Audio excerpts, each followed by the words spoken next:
So far, I think I'm pretty happy with the changes I've made, so I want to start thinking now about my background. I really want to do something that's fairly subtle here, something that's not going to compete with what I have going on here in the foreground. I'm thinking now a fairly monochromatic sky with just a few different cloud formations. My primary cloud painting tool will of course be my mixer brush, and I've come to the conclusion through my own experimentation that the mixer brush is a great tool for this particular task. It gives the ability to easily add different colors and tonal variations, different cloud patterns that can look fairly realistic, as you'll hopefully see. We'll start here by inverting our selection so that our sky is selected. Command-Control-H to once again hide the selection. And I want to start here with some burning and dodging. I'll need a big brush for this. Maybe burn this corner a little.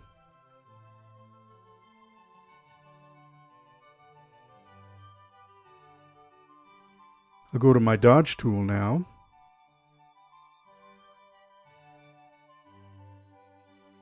I'll add some light to this corner. Maybe a little down here. And now we can begin to paint in some clouds.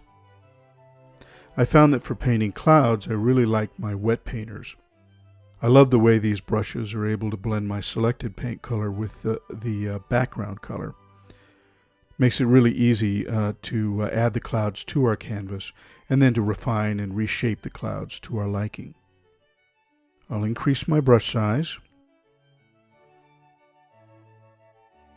And I'll start by painting this white foreground color. Again, the white is mixing with the background color.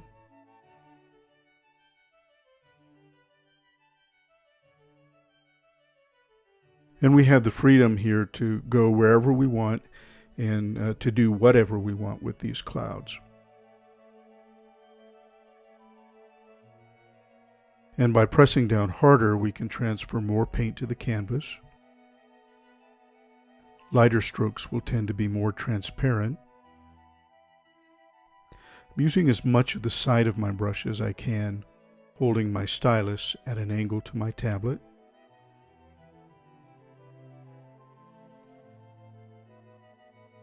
And remember, our sky selection is still in place, so we don't have to worry too much about the foreground. And now we can blend and refine these clouds. To do that, I'll sample around the clouds and blend this color into the white.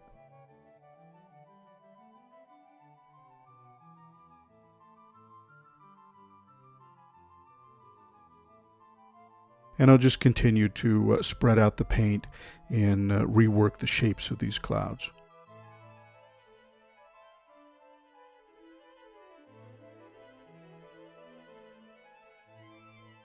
Even though the leaves are deselected, our brushes can still source from this area, so we have to be careful not to spread any of the foreground color onto the background.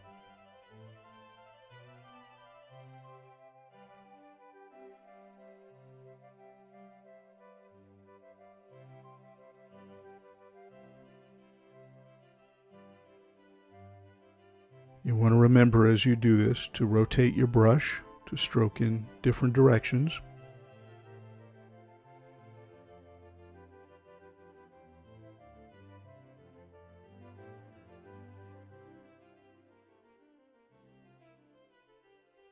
And I just want these clouds to sort of fade into the background.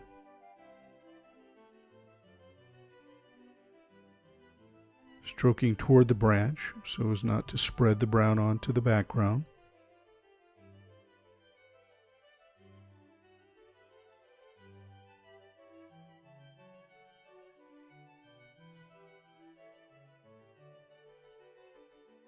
Stroking toward the bird. Maybe go to a smaller brush, and I'll add some more white to try to brighten these clouds in a few places.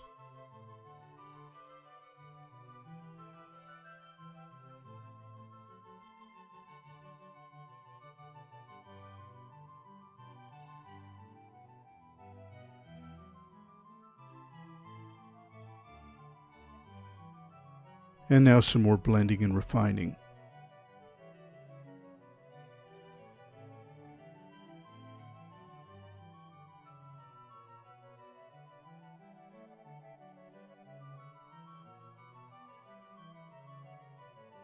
I want my top edge to show some form and the bottom part of these clouds to just sort of fade smoothly into the background.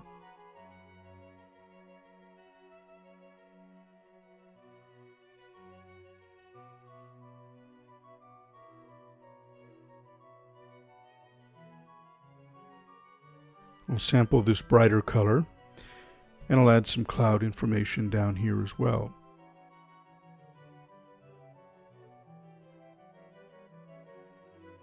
I think I'll go back to a bigger brush. And just the same thing I did above, using my wet painter to mix my brush color with my background. And now blending and loading my brush with the background color.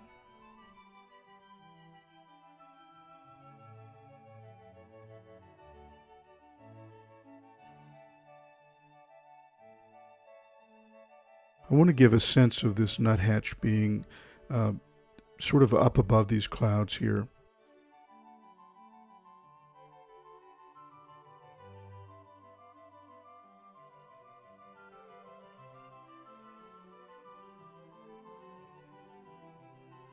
Fading this into the darker background.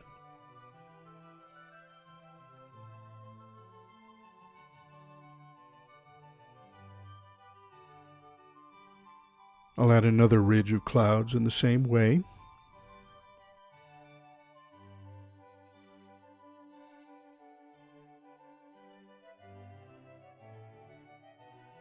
Blend and refine.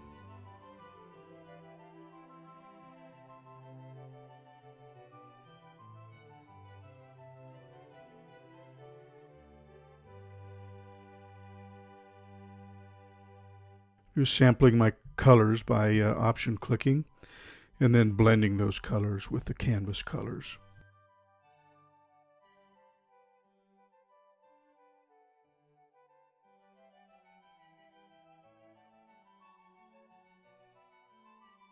Like I said, clouds don't have to look any certain way, so we can be a little creative if we want to.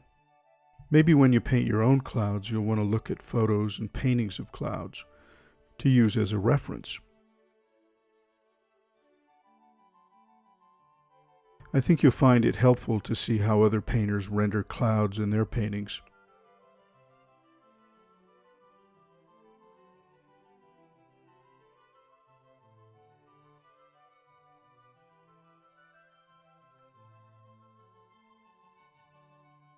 Might want to subdue these a little.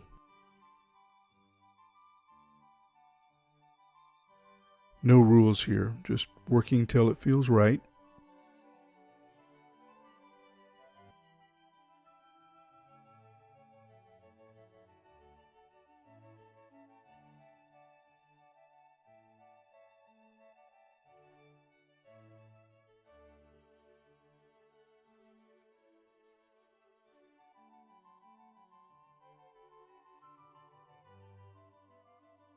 Maybe go a little brighter here.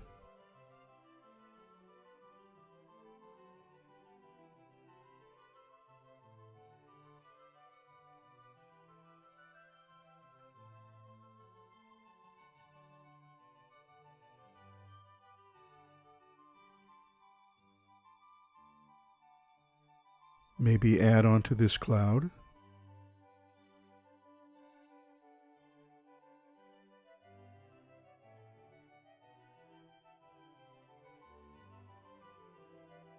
Just taking my time here.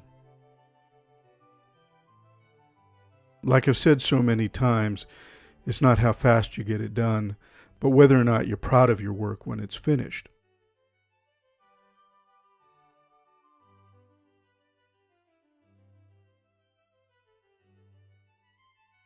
To bring out these clouds a little more, we can always try the burn tool.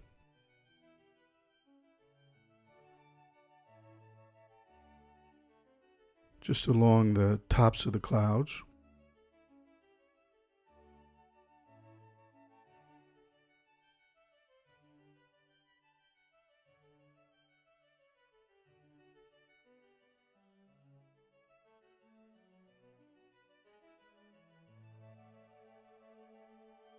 And I'll use a clean blender to blend and refine these darker areas that I've added. Again, I can do whatever I want with these.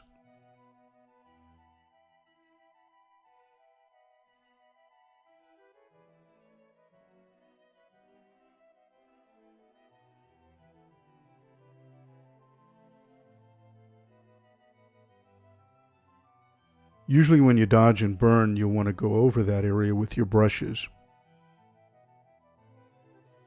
In a painting, we want our different colors and tones to be represented as brush strokes.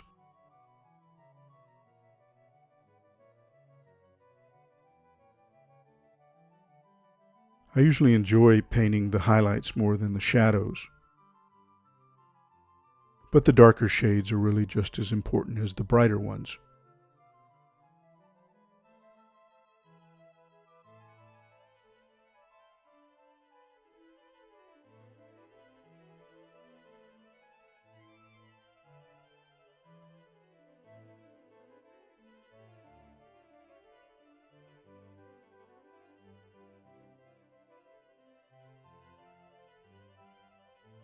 Maybe go to an opaque painter now and add a little light to some of these edges. I'll choose a near white.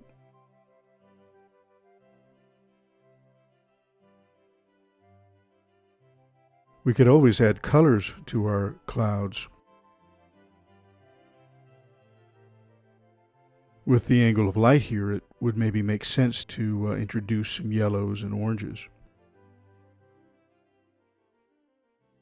I may experiment with that before I'm done here, but really I think I prefer this subtle monochromatic sky for this particular painting.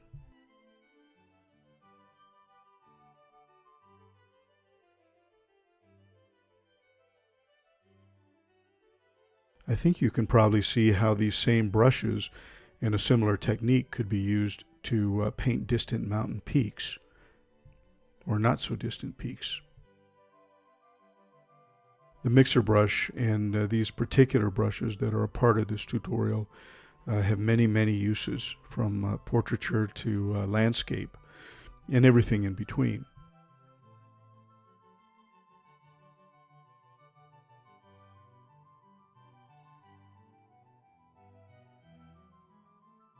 I'll add a little more highlighting over here.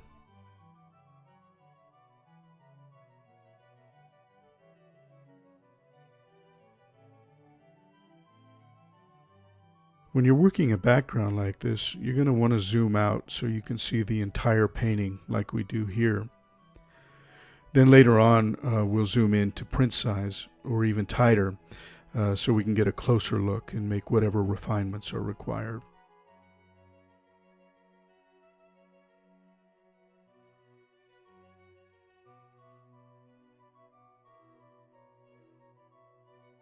I think what I might do now is maybe darken the edges of the painting.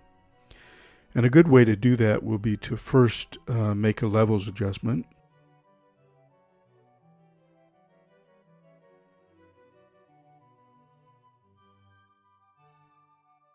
That should work. In my history panel, I'll assign the history brush to my previous step. And I'll go to my history brush, make it a lot bigger. And I'll reduce the opacity to maybe 65. And I'll bring back my brightness except around the edges.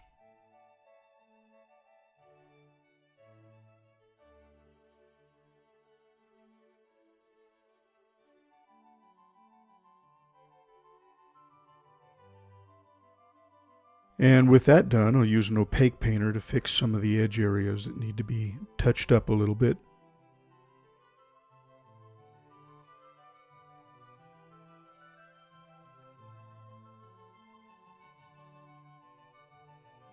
Remember, with our selection, we can just paint right over these leaves. And I think that'll do it for this chapter. We made some big changes, and overall I think I'm pretty happy with what we've done here.